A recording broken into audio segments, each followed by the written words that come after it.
Child, I am aware that Chrisean Rock's mouth is too big to be recruited into anything, even though it appears that Diddy and Young Miami wanted to recruit her as a freak-off girl, and she won't keep quiet about it. Child, I am aware that Chrisean Rock's mouth is too big to be recruited into anything, even though it appears that Diddy and Young Miami wanted to recruit her as a freak-off girl, and she won't keep quiet about it. That little party I went to, Diddy party, we went to the little private area behind the, cause he had a house behind his house. Like he had a backyard with his backyard with a fat bed, and then it had like a miniature little whatever. You shouldn't take Rock somewhere because of this. According to her, Diddy has a hidden home of the circumstances that caused her to be dubious about the gatherings to which Diddy and Carisha were inviting Chrisean, and she charged that Miami and Diddy were trying to entice her to join as a FO girl. Trying to recruit Chrisean. That's what Diddy and what's the girl Carisha was trying to recruit Rock. Remember that when they was heavily trying to get Rock to hang out with them? I think they was trying to recruit her. She got a lot going on. We're gonna talk about it on this podcast. We're gonna get to the nitty gritty of all the gritty of the nitty.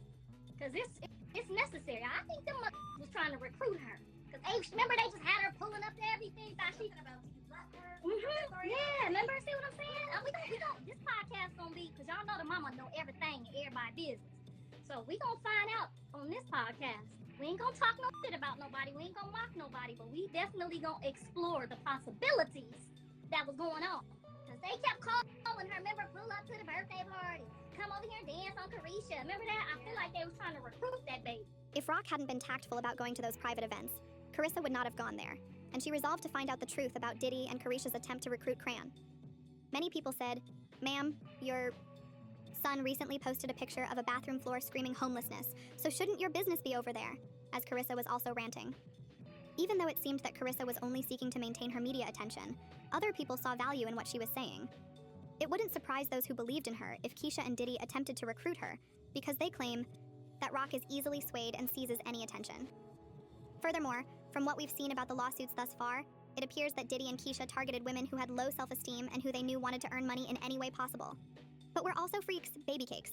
Rock certainly satisfies the requirements.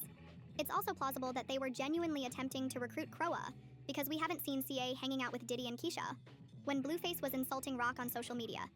In answer, she wrote, "Don't feel bad for her," while she was pregnant. "I'm actually going to try to get over this. In addition, I've grown up. This is what I did to myself." Keisha replied, "You're gorgeous and vibrant," after seeing her friend's post. A video of Rock sharing a video of Diddy offering her some love was posted more recently. Quan even wrote, "Bro was giving me my flowers," as a caption for the video. I simply said, "Oh, thank you. God bless you. Love, love, love, Diddy." Khan further asserted that while defending her in her wage issue with Zeus Network, Diddy once jacked up Lemel Plummer, the CEO of the network. Although it's unclear exactly when Rock claimed that after Limi thanked Diddy, for liking CA, he grabbed her by the neck and asked if he had messed with her too.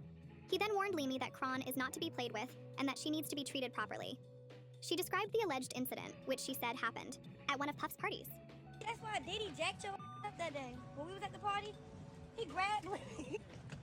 He grabbed Lemmy by his collar. It was like, "Don't ever play with that girl ever again." Talking about me.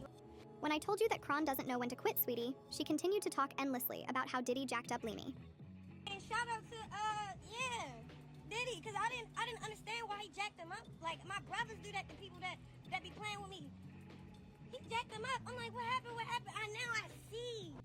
Because Quan revealed all of these details, it was quite likely that Diddy would have dangled someone from a balcony, as Cassie had claimed in her lawsuit. When Quan says Diddy jacked up Limi, he's kind of comparing Diddy with an aggressive man. In response to Diddy's stealing of Cap, the plumber later posted on Instagram saying, "I'm pretty sure Diddy has more pressing issues. We made an effort to wish the youngster the best."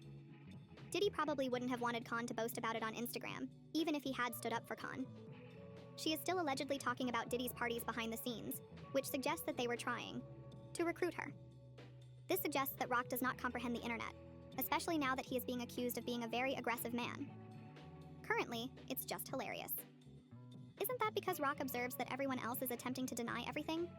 Lil Rod was already bringing up the parties in his complaint when he said that he had attended one of the parties with Diddy, Keisha, and her female cousins, and that Miami's cousin had barged into the bathroom while he was there. She allegedly started to put her hands on him and grab him. He asserted that the woman followed him, undressed, and attempted to straddle him and hook up with him in front of Diddy, Carisha, and others after he attempted to push her away and exited the restroom. Additionally, he stated that Carisha, according To a revised lawsuit, Keisha was responsible for transporting Diddy's drugs from one state to another, in addition to being a member of the recruiting team, and was paid a monthly stipend for being one of the women. Indeed, Rod describes a particular incident in which he stated that while Diddy and the Combs Rico Enterprise were rehearsing for the Something in the Water festival, they witnessed Diddy sipping a few lines of Coca-Cola in his dressing room. Christina Quorum phoned Carisha, who turned it on because it appears that Diddy wanted Tukey, but his mother Brendan forgot the purported private plane from Miami. But Carisha has strongly denied the allegations, saying that it was an online hoax and that she wasn't getting $250K a month as an allowance from Diddy. Why would a man ever give me $250K for child support when Ram is already paying that amount? Keisha also disputed bringing Tukey at Diddy's request before his participation in the Something in the Water music festival in Virginia in 2023 by posting a video from the same date that showed her in New York getting measured and fitted for the couture dress she wore at the 2023 Met Gala. And Diddy got together, but investigators found out she wasn't telling the complete truth after doing some online investigation. She is, in my opinion, another person who should remain silent and refrain from attempting to justify anything. Additionally, Daphne Joy, who has a child with 50 Cent, came under fire for receiving monthly payments from Diddy for being one of the EFO females. But Daphne refuted everything in an Instagram statement, saying that Lil Rod's complaint contained lies that profoundly upset her, and that everything Lil Rod had asserted was false. She even said that she was going to hire a lawyer to investigate all of the allegations. Activities against Lil Rod's attorney, Tyrone Blackburn. After multiple lawsuits and Homeland Security raids on Diddy's homes, he has denied everything. But Jade Remy, another woman who has been identified as being on a payroll, has remained silent on the matter. Aaron Dyer, Diddy's attorney, actually asserted in a statement defending Diddy's innocence in connection with the federal case that there was no reason for the excessive use of force and that search warrants executed at Diddy's residences involved a heinous overuse of military-level force, the hostility of the government, the treatment of Diddy's children during their detention, and the treatment of the employees are all being denied by everyone. But Blue's mother was out here saying that they tried, and Con Rock is pleased to tell the world that the parties were happening. Do you believe the charge deserves further examination? Or is this just one of their tactics to stay in the headlines?